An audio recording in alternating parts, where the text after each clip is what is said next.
On this episode of the Dr. Tyna Show, we're going to be talking all things stretching, mobility, and how to become more flexible. As a 50-year-old woman, I have noted that I have gotten significantly stiffer over the years. And while we would like to think that we can just stretch it all away, which does help to some degree, and there's conflicting data on both sides we'll talk about, but I also know that there's more to it than that. There's nutritional issues, there's hormonal issues, and all of these play together. So I thought I would just wrap it all into one episode and give you my best thoughts, and hopefully it helps. So let's jump in. Number one, the data on stretching has been all over the place. There is data showing that you don't need to stretch.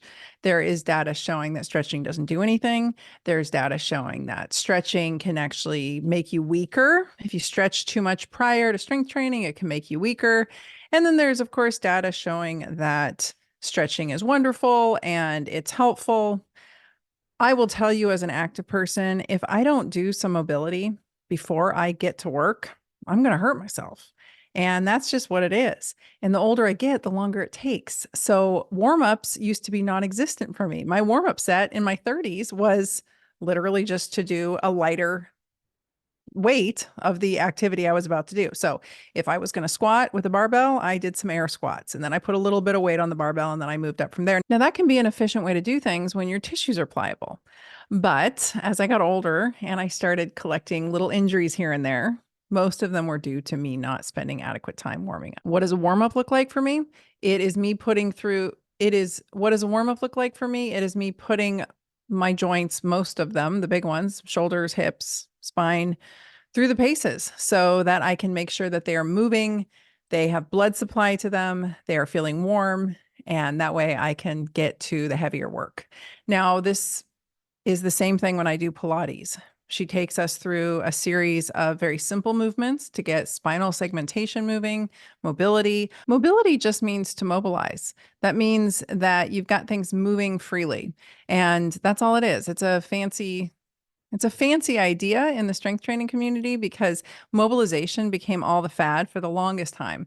It was kind of funny. The whole first decade that I was really getting into strength training, mobility became all the rage, and people started spending as much time mobilizing their joints as they were actually lifting, and maybe never even getting to the lifting. And it just got really dogmatic, as everything does, and tribes were formed and people were on all sides, and it got a little ridiculous. And so I think at the end of the day, we're all different. We all have different tissues. We all have different hormonal profiles. We all have different nutritional profiles. And we all have different backgrounds and different injuries and different potential for injuries and different disease processes going on. And I don't mean to say that we're diseased, but we're aging. That, your cells are starting to get senescent and quiescent in some cases. And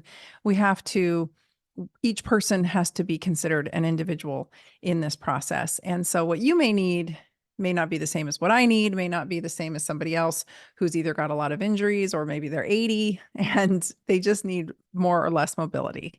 I'm going to leave that up to you. There is no right or wrong answer here, but I do want to share some things with you. Number one, if you're deficient in magnesium, you're going to have a hard time having any flexibility in your tissues. That's a really important mineral. It is deficient in our soils.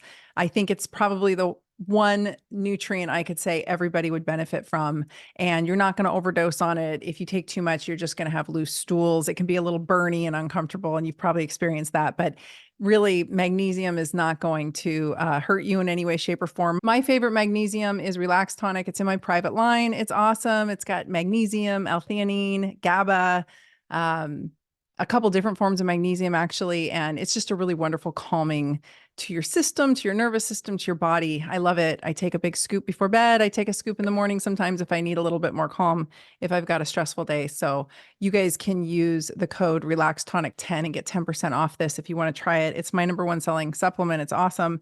So making sure you're getting magnesium every day is critical. And I think another big misunderstood and underappreciated factor is hypothyroidism.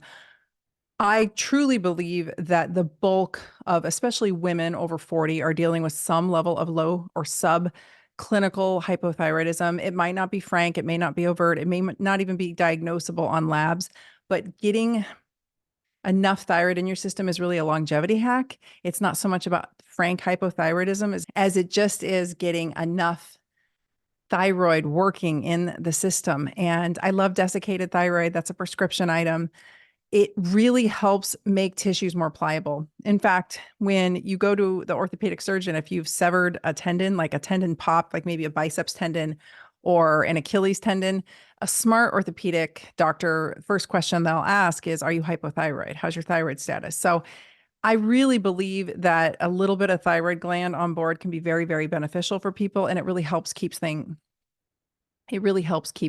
more pliable. Another factor with hypothyroidism is the muscles themselves don't work as well and they get tighter. So not only are you having tendinous and ligamentous issues at the end point where they meet bone, which can be a very painful region to injure, the enthesis, but you've got muscle issues and you've got muscles really kind of gluing themselves up. Another factor to consider is some kind of systemic illness or inflammatory process, which I would say most people have as we age. That's why the term inflammaging is, a real phenomenon. And it's partially due to our metabolic health, but it's just a process, a cellular process that happens as we age. That's going to make you glue up. That's just as simple as I can put it. It's going to make you glue together. And your joints are going to glue up and get sticky, and your muscles are going to glue up and get sticky. And you've probably experienced this. If you've eaten something that doesn't agree with you, or you've had too much alcohol, you slow down, you get stiffer, and you get gummy and sticky, right? I say crunchy. There's a feeling I get where I get crunchy because everything just kind of gloms up and glues up. And it's really uncomfortable, and it can lead to injury. There is dehydration. That's a factor. I think a lot of folks are walking around chronically dehydrated. I love different electrolytes to help with that. But really, at the end of the day, making sure that you're getting enough trace minerals, which are your electrolytes essentially, and getting enough hydration. That's so critical because if you are hypothyroid and you're dehydrated, you're really going to be tight and stiff and prone to injury. And in fact, data has shown in folks that are dehydrated that they have significantly less strength during their workouts. So these are all critical factors to consider. And I think a lot of people just sort of ignore them and think they're not a big deal, but this really can make life very uncomfortable. And another factor to consider is estrogen levels. Remember, estrogen recycles into testosterone. They loop, and they're very similar molecules. And so if you have testosterone in your body and you have a high aromatase enzyme load because you've got visceral fat, belly fat, it's going to turn into estrogen, and estrogen will recycle itself into testosterone. This is what you see in PCOS. You see in women with PCOS, you see high androgens or high testosterone because their estrogen is going the wrong way. And with a lot of men, especially men with belly fat, you see the aromatization process going that way. So men are having really high estrogen levels, which is not good.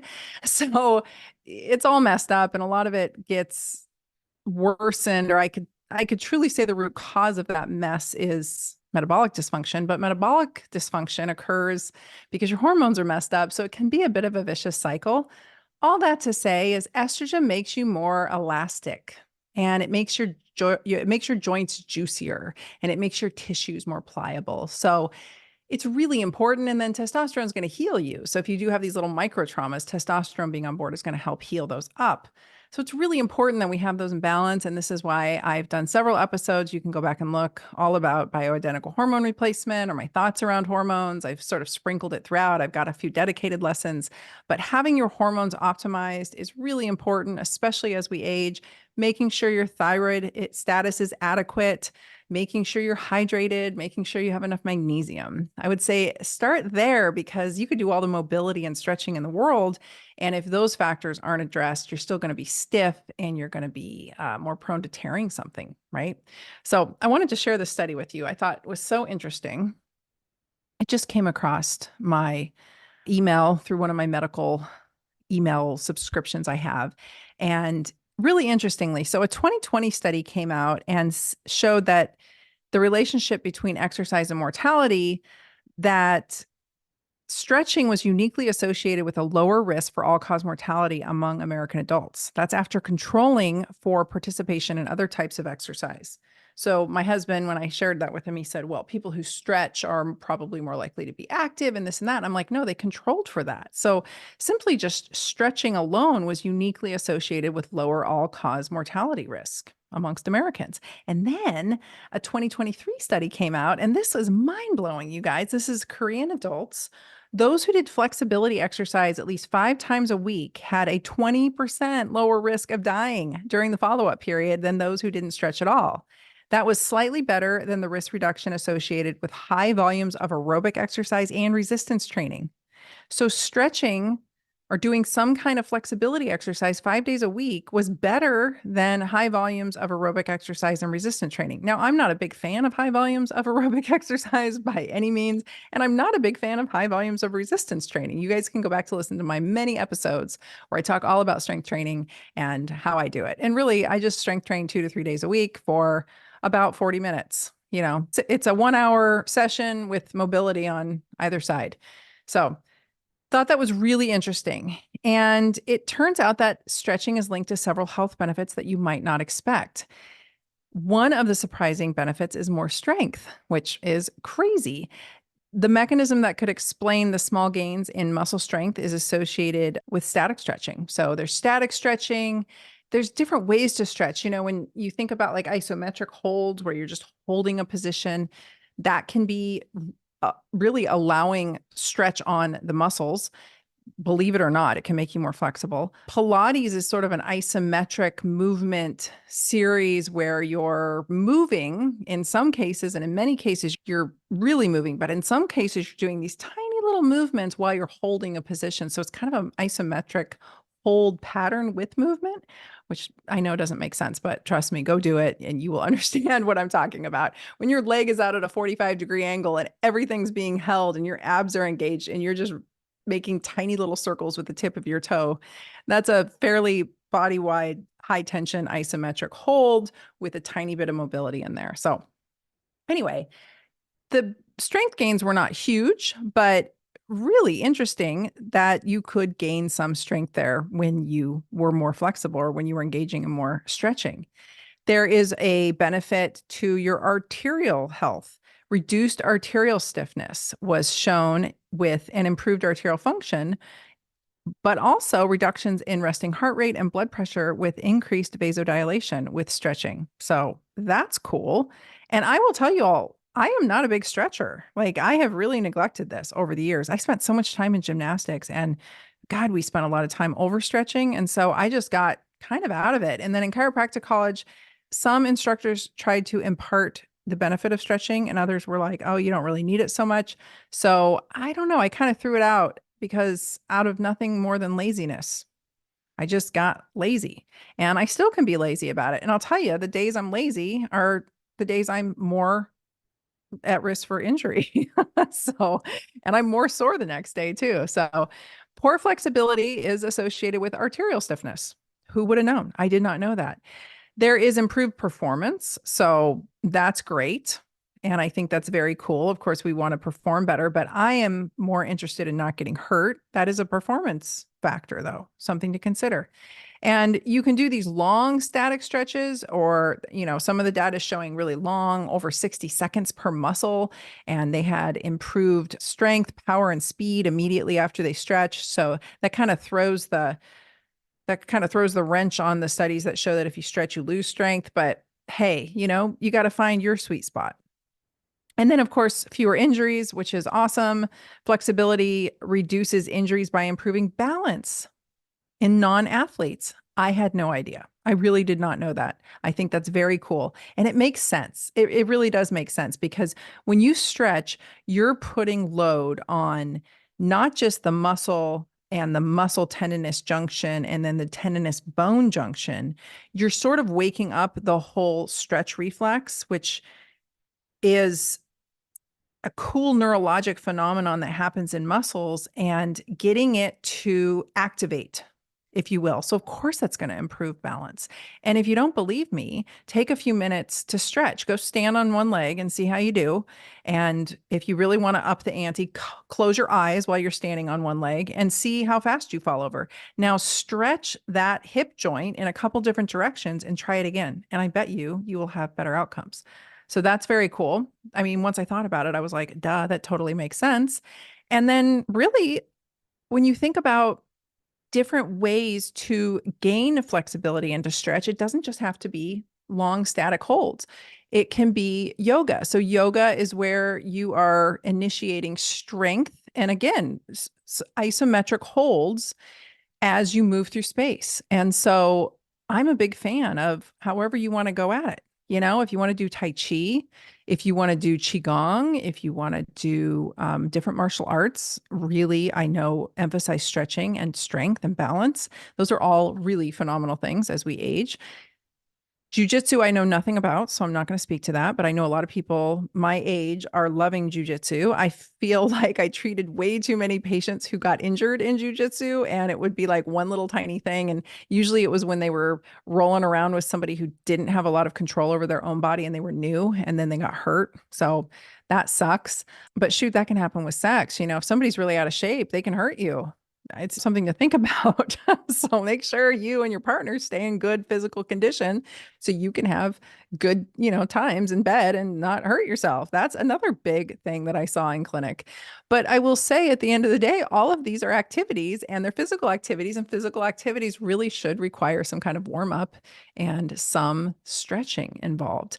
Now, something very cool that I did not know, but the power plate, you guys have heard me talk about the power plate. I'll link the episode that I did all about the power plate. I had a phenomenal guest on and we talked all about it.